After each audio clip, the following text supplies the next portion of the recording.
Saya mengutip dua pendapat imam besar. Yang pertama, Al-Imam Hasan Al-Basri berkata, "Man la adaba lahu, la ilma lahu." Kata beliau, barang siapa yang tidak mempunyai adab, tak beradab, maka berarti dia tidak mempunyai ilmu. Maksudnya, orang berilmu kalau tak beradab, tak ada gunanya itu. Pendapat yang kedua, Al-Imam Abu Hafs radhiyallahu anhu berkata, "At-tasawwufu kulluhu adabun." Ilmu tasawuf itu kulluhu semuanya berbicara tentang adab. Likulli waqtin adabun, dan setiap waktu itu ada adabnya. Wa likulli halin adabun, dan bagi setiap keadaan itu ada adabnya. Wa likulli maqamin adabun, dan bagi setiap tempat itu juga ada adabnya. Faman lazimal adab, barang siapa yang selalu berpegang teguh terhadap adab, barang siapa yang beradab, balagha mablaghar rijal, maka dia akan sampai kepada kedudukan orang-orang yang agung di hadapan Allah Subhanahu wa taala. Ini pentingnya ngaji tasawuf atau akhlak hidup. Malam hari ini saya bawa kitab 5, tapi 3 saya keluarkan supaya mantap ngaji kita dulu ya. Malam hari ini seperti kaji-kaji kita yang lalu, Al-Imam Al-Ghazali dalam kitabnya Bidayatul Hidayah, beliau menyebutkan bahwa kita orang-orang yang beriman ini mesti punya jadwal harian, Pak ya, jadwal harian, dijadwalnya. Kita kemarin sudah mengkaji tentang adab bagaimana bangun tidur, sudah. Kemudian masuk kamar mandi, sudah itu. Malam hari ini kita lanjutkan lagi. Setelah keluar dari kamar mandi, biasanya kita kan subuh tuh wudu. Wudu tuh gak masuk kajian kita, itu fikih. Dan kita kaji adab. Kita misalnya subuh tuh mau kemana, Pak? Ke masjid ya, sholat subuh. Ya, ke masjid sholat subuh. Nah, adab yang kita kaji pada malam hari ini adalah adab bagaimana kita berpakaian. Tentu kan kita mau ke masjid ini kan pakai baju, pakai pakaian. Ya, pakaian di sini kita jadi berangkatlah dulu baju lah, pakaian yang atas sama yang bawah. Ya, walaupun pakaian itu nanti misalnya ada cincin, ya, ada tasbih dan lain-lain sebagainya. Tapi kita fokus kepada pakaian dan baju sama celana. Jadi Islam mengatur bagaimana seorang muslim dan muslimah itu, mukmin dan mukminah itu berpakaian. Gak ada Pak dalam agama lain itu gak ada diatur. Gak ada. Tapi Islam yang mengatur bagaimana cara berpakaian. Jadi intinya yang pokok yang wajib dalam berpakaian itu adalah menutup aurat. Ingat ya Pak. Inti dari adab berpakaian itu wajibnya adalah menutup aurat. Nah, kalau udah cerita menutup aurat ini, mesti tahu lah kita yang berkaitan dengan aurat ini.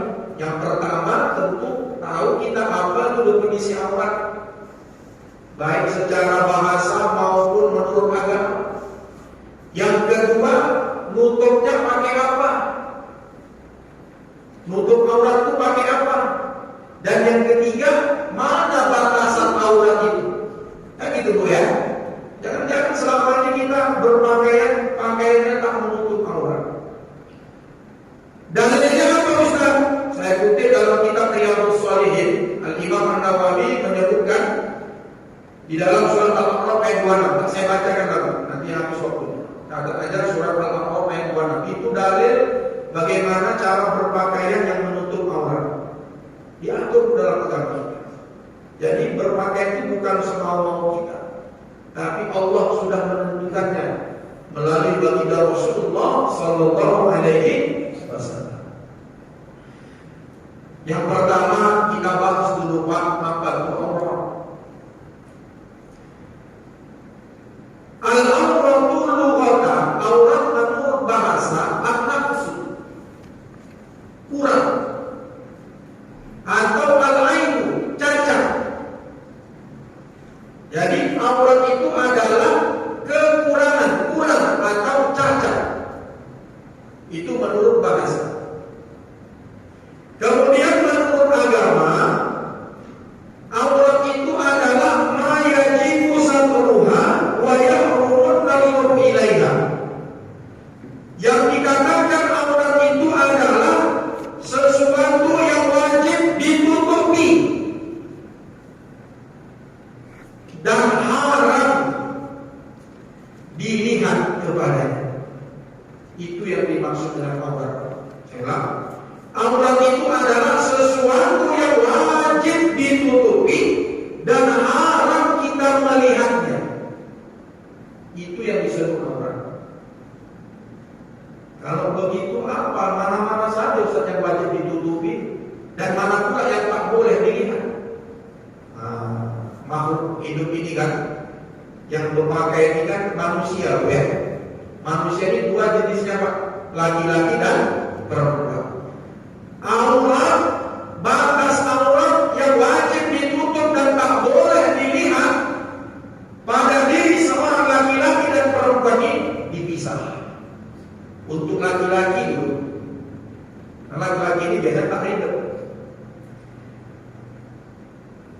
Laki-laki ini auratnya tergantung tempatnya. Tergantung tempatnya. Yang pertama, kalau laki-laki berada di tempat yang sunyi, tak ada orang, cuma dia yang ada. Di mana? Tentu yang tiap hari. Pak, di mana? Kamar mandi. Ada orang bukan Pak? Kalau di kamar mandi tempat sunyi tak ada orang, maka aurat yang wajib ditutup oleh seorang laki-laki adalah dua, kubul dan duburnya. Kubul kemaluan depan, dubur kemaluan belakang. Alias mandi tak boleh telanjang. Itu yang wajib. Kalau zaman sekarang mohon maaf Bapak pakai celana dalam, itu yang wajib. Tapi kalau nanti kita tambah adabnya pakai kain basah, nah untuk apa? Pusat dan lutut, itu adabnya. Tapi kita bicara pokoknya. Tuh, di tempat yang sunyi gak ada orang, cuma kita sendiri. Laki-laki auratnya itu adalah kubul dan duburnya. Itu yang wajib ditutupi. Tuh, kalau di kamar mandi tempat sunyi.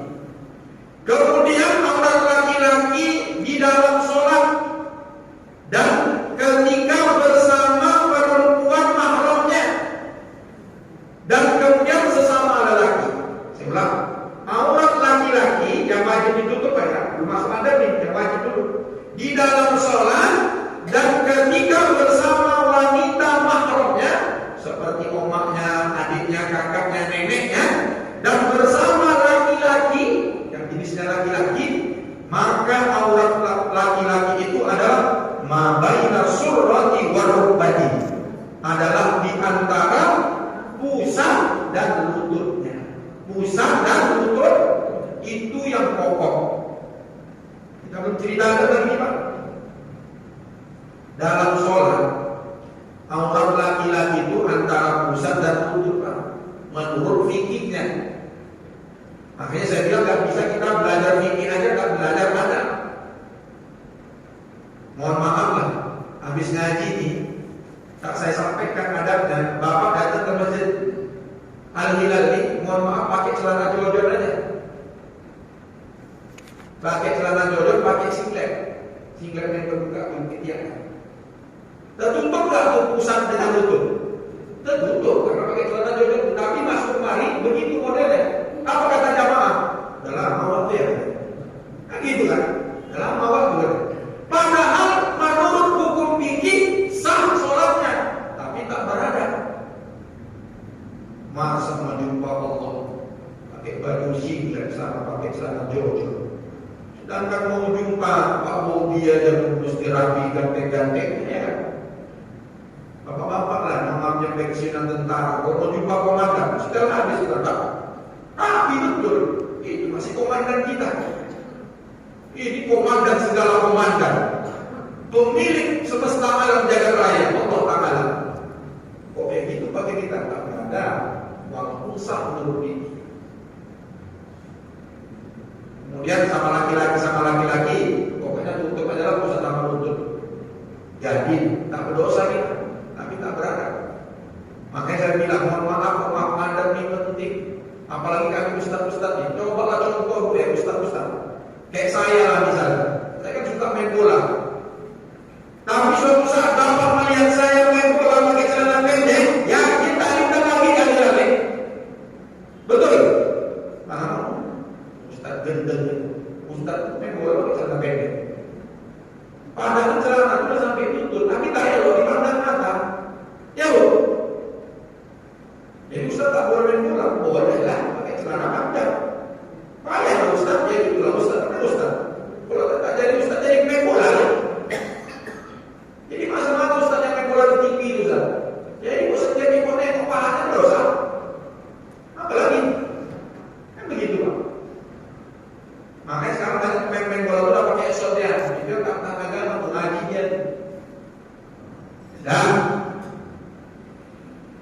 kemudian yang ketiga, aurat laki-laki itu ketika dia bersama perempuan ajnabi, bukan mahramnya. Saya dengan ibu bukan mahram kita Bu. Maka aurat saya seluruh badan, jami'ul badan, untuklah yang bagus. Elok pakai sarung, pakai kemeja tangan panjang, pakai celana panjang, tutup semuanya. Itu yang elok.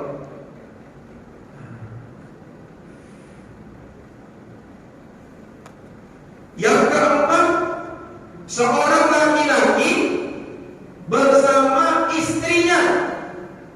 Berdua nih ya, kalau cerita orang lain, kalau bersama istri kita, fikihnya itu la aurata, tak ada auratnya. Buka lah, buka. Kalau berdua dah, kalau berdua, kalau ada anak kita di rumah jangan apa. Mohon maaf, saya seribu kali maaf. Ini kajian fikih ya, bukan cerita tasawuf. Ibu sama bapak mohon maaf boleh melihat semua, kecuali mohon maaf kubur dan bubur. Itu makruh hukumnya dia. Yang lain bebas. Itu suami istri. Suami kita ya sama istri kita ya Pak. Jangan suami orang sama istri orang. Ini yang kacau nih. Ini kan Ferdi Sambo. Ferdi Sambo. Itulah kapok lah kau Ferdi Sambo. Itulah. Gara-gara Ferdi Sambo dinaikkan Pak Jokowi BBM kan? Ajam.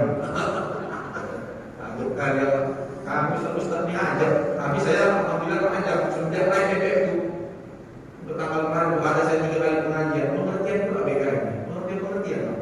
Ustaz, ini BBM kan naik. Alhamdulillah kami naikkan juga ya Ustaz. Alhamdulillah. Alhamdulillah coba saya tengok dulu.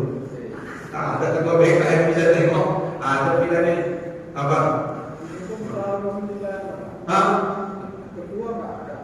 Nah itulah Pak. Saya serahkan hanya Allah. Mungkin Bapak nanti yang kasih. Tenang Allah